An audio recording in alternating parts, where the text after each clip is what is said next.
Yes students, this is cost concept for class 11th as well as for class BCom. In both of the subjects classes, this concept occurs commonly. This time we have one simple question.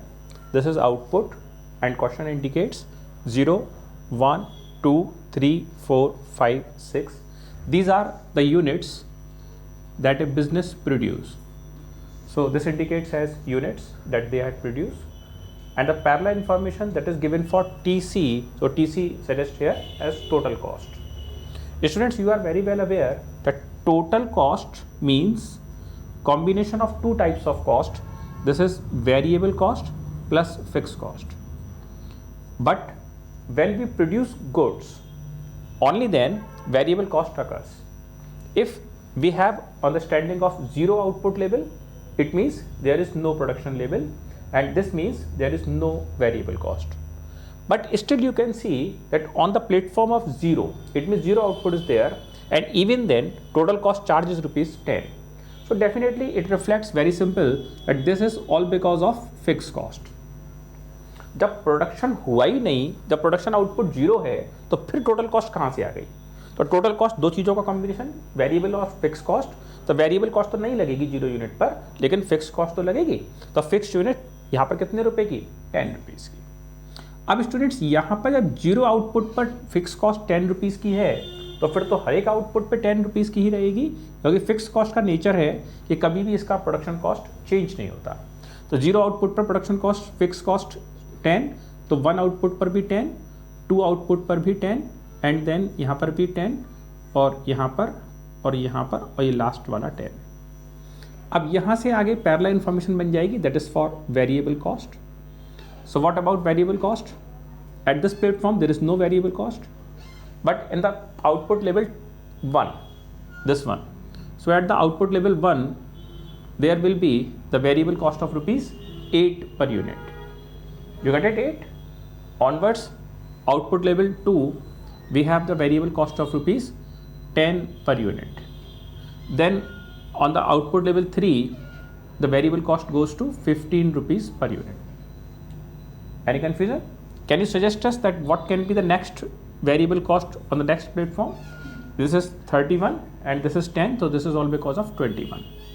Now the second last number, this is 29, and ultimate last is 37.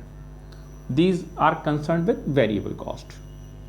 Now students, again it is very easy to find next three costs, and these next three costs are average total cost, average fixed cost, and the last is average variable cost. You are very well aware that whenever you are in need for any kind of average, this time we are in need for average total cost, means this we need average for total cost. So technically it is wrong. The correct word is average cost. There is nothing like average total cost. This is called average cost. This average cost is basically belongs to total cost. So if we need average, this time we need average for overall cost, this time we need average for fixed cost, and the third platform we need average for variable cost. So if we need any kind of average, how we can do this? So very simple. For the purpose of total values, we need to divide these with the output. So on the very first stage, this is called dash. Next stage, this is 18 divided by 1. So average cost is 18. Onwards, this is 20 divided by 10. So this goes to 10. 25 divided by 3. So it goes to 8.33. Onwards, 31 divided by 4. How much is this? 7.5. and plus 25, so it is 7.75. Next is 39 divided by 5, 7.8, and last is 47, this divided by 6, 7.83. So this is the numbers that you are getting from this average cost. The next is students, average fixed cost. So how you can determine this? So this is 10, this to be divided by 0, so ultimate response is 0. then 10 divided by 1, so it goes to 10. 10 divided by 2, so this is 5. Onwards 10 divided by 3, so this is 3.33. Thereafter this is 10 divided by 4, so this is 2.5. 10 divided by 5, it is exactly 2. This is 10 divided by 6, so 1.42. Get it? 1.66. So this is called 1.66. This is 10 divided by 6, so this is 1.67. So ultimately this time we have average fixed cost. The last table, students, जैसे इसमें हमें आगे average variable cost cover करना है, तो इस average variable cost को draw करने के टोटल 2 तरीके अब संभव हैं.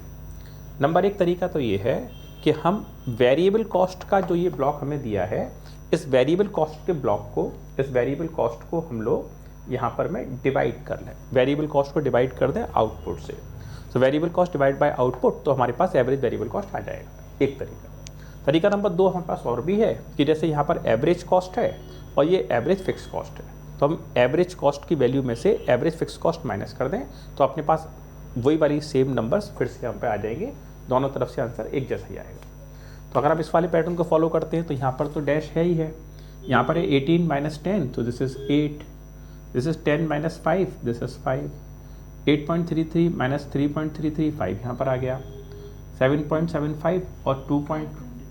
तो this is 5.25 now. 5.25. This is 7.8, इसमें 2, so this is 5.8. and this is 8.83. how much? 6.16. तो ये दोनों तरीके से हम पे एवरेज वेरिएबल कॉस्ट ये वाला आ गया. अब स्टूडेंट्स यहाँ पर एक लास्ट ब्लॉक और बनता है. This is concern with marginal cost.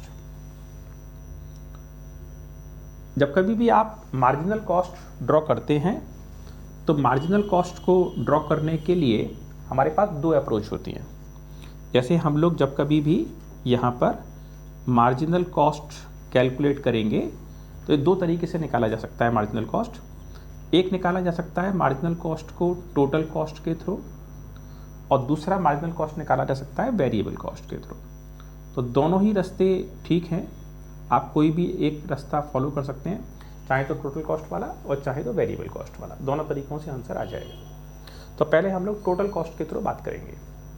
जब कभी भी हम लोग यहाँ पर मार्जिनल कॉस्ट की बात करते हैं, तो 2 तरीके तो हमने डिस्कस कर लिए. इसका फॉर्मूला होता है TN minus TN-1. Term n में से हम माइनस कर देंगे टर्म n-1 का वैल्यू टोटल के बिहाफ पर. अब हमें मार्जिनल कॉस्ट निकालना है, तो सबसे पहले हम वेरिएबल कॉस्ट से चलते हैं. चलिए, तो वेरिएबल कॉस्ट में यहाँ तो 0 आउटपुट है, तो 0 ही में डैश आ जा रहा है, कुछ बात नहीं है. 1 आउटपुट लेवल पर average cost, total cost, 1 output level पर एवरेज कॉस्ट, वेरिएबल कॉस्ट और मार्जिनल कॉस्ट बराबर आते हैं 1 आउटपुट लेवल पर. तो 1 आउटपुट लेवल है, तो टोटल कॉस्ट, इसमें जो वेरिएबल कॉस्ट आ रहा है वो आ रहा है आपके पास में नथिंग. 1 आउटपुट लेवल ये 1 आउटपुट लेवल पर ये आ रहा है 8. एवरेज वेरिएबल कॉस्ट 8 आ रहा है, तो मार्जिनल कॉस्ट भी 8 आएगा. 1 आउटपुट लेवल पर 3 चीज़ें बराबर होती हैं. अब आप देखिए वेरिएबल कॉस्ट में इन दोनों कॉस्टों में कितना डिफरेंस आ रहा है. तो this is 10 and this is 8, तो डिफरेंस आ गया 2. This is marginal cost. Next number आगे देखेंगे, यहाँ पर 15 और 10 इन दोनों में डिफरेंस देख लीजिए. This is 5.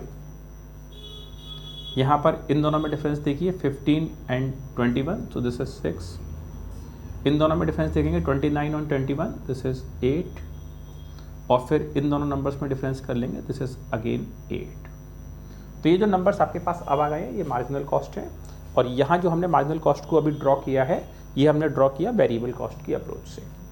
हमारे पास एक और ऑप्शन है, हम चाहें तो टोटल कॉस्ट से भी निकाल सकते हैं. आंसर फिर भी यही आएगा. मैं बताता हूँ आपको, देखिए चेक कीजिए. यहाँ पर हमने अब की बार मार्जिनल कॉस्ट फिर से निकालना है. आपको एग्जाम के पॉइंट ऑफ व्यू से दोनों तरीके से मार्जिनल कॉस्ट नहीं निकालना है, वो समझाने के लिए मैं आपको बता रहा हूँ कि दोनों तरीके से आ सकता है. तो मार्जिनल कॉस्ट निकालने के 2 रास्ते, एक तो वेरिएबल कॉस्ट का तरीका, दूसरा फिक्स कॉस्ट का तरीका. एक वेरिएबल कॉस्ट का तरीका, एक टोटल कॉस्ट का तरीका. तो आप जब टोटल कॉस्ट देखेंगे, यहाँ पर 0 आउटपुट है, तो इसके पहले तो कुछ रहना नहीं है संभव, तो यहाँ पर तो आ जाएगा डैश, क्योंकि 0 से पहले तो कुछ संभव नहीं है।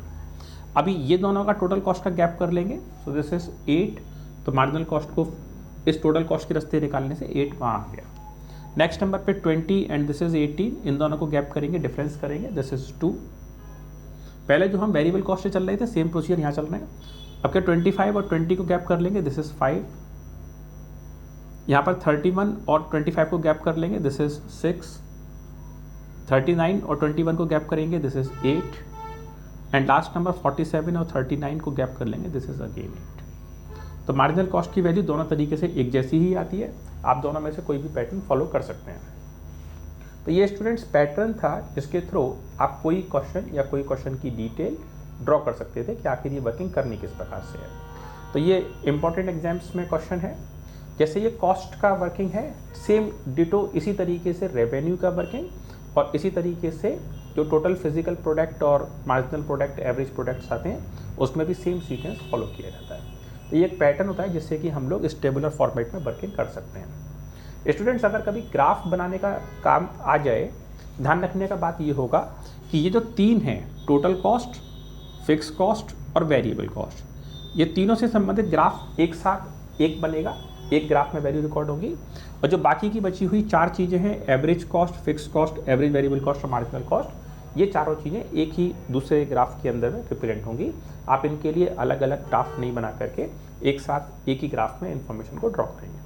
ये टोटल वाले तीनों एक ग्राफ में आ जाएंगे।